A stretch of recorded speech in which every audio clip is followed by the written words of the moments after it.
Баары мени күнөөлөйт дейт. Чындыгында эмне үчүн күнөөлөйт? Бир эле себебин табайлы. Эмнеге сизди адамдар күнөөлөй берет? Аны мен мындай дедим, мындай дедим, айтор мындай деп бардыгы сизди күнөөлөй берет. Эмне үчүн күнөөлөйт? Анын себебин биринчи билип алышыбыз керек. Себеби өзүндө жок, сиздегини көрө албайт да. Өзүндө жок нерсени ошо сизде көрө албай атат да.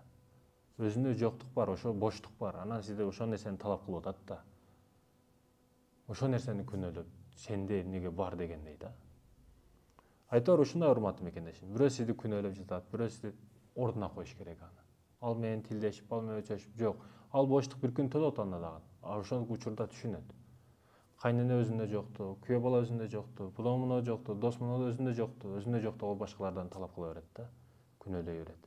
Жок, бул таптакыр туура эмес. Күнөөлөгөн дагы күнөөлөнгөн орунда ал менен тилдеп талашыш дагы туура эмес. Ордуна коюш керек. Bir gün boşluk tutup sizden keçirim сурайт.